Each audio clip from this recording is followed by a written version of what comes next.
Welcome back.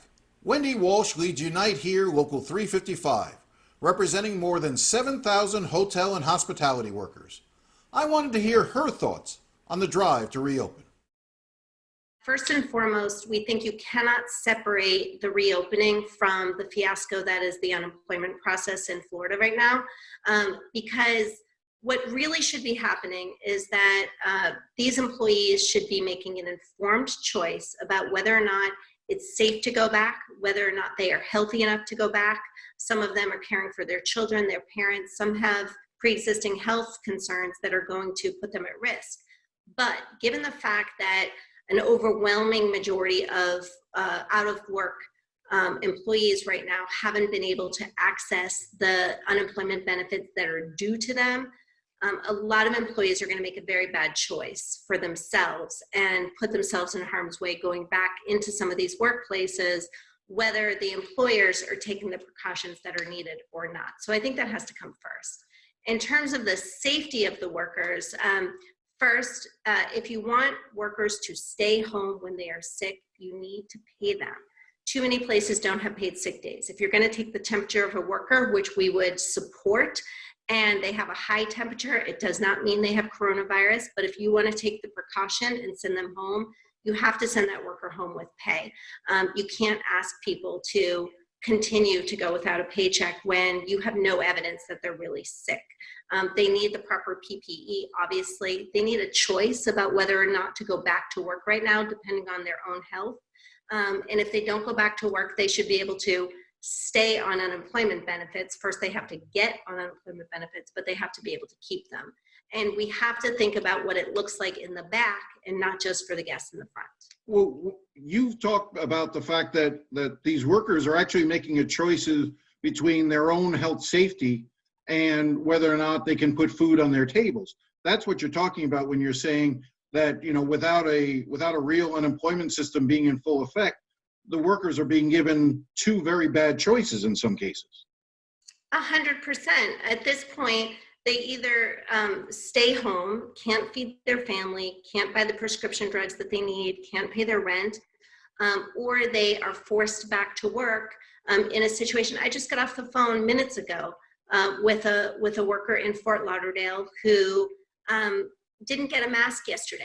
The company has masks. They were locked in a room. The person who has the key to the room wasn't there.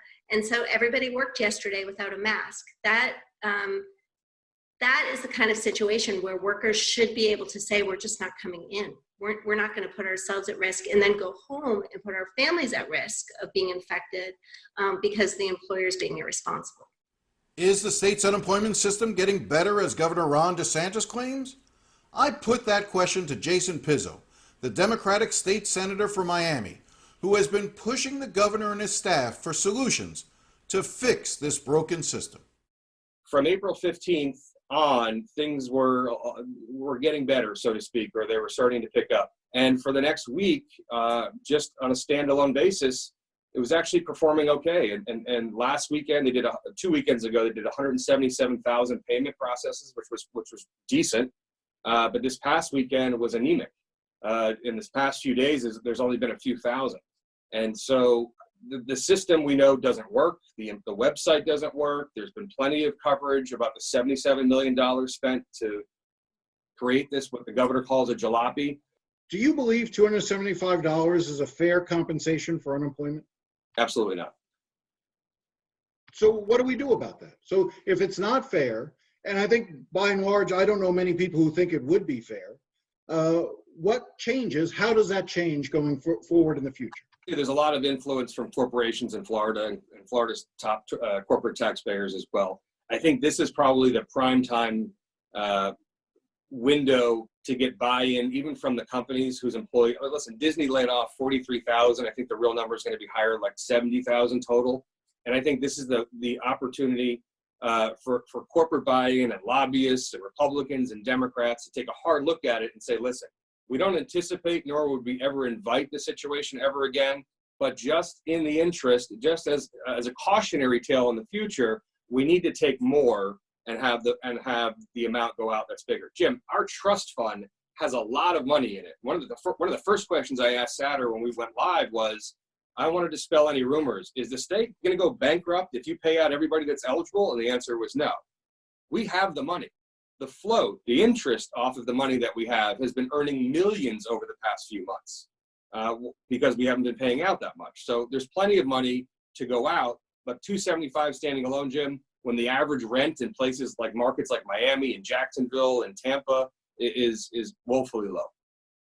Do you think there was a deliberate effort to create a faulty system for unemployment benefits to discourage people from applying, to keep the number of the unemployment rate in the state at a low level because you're not reporting or you're dropping off the unemployment rolls fairly quickly?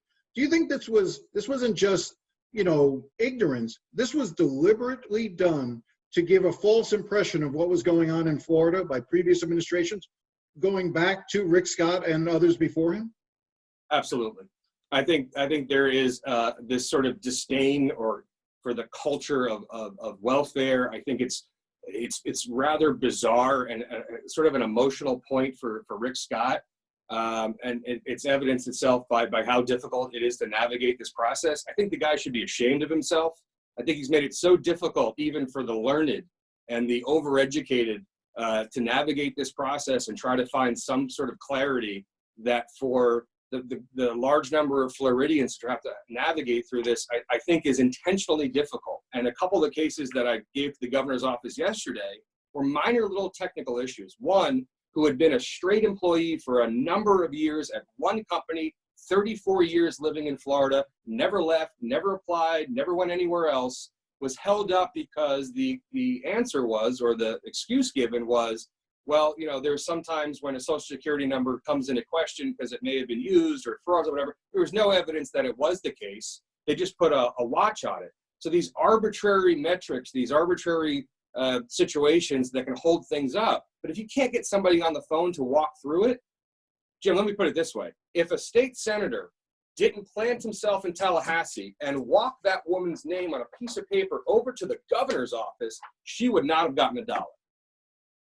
And so if you ask me if it's deliberate, I think it's unnecessarily complicated, and I think it's rather strange at this point. We'll be right back.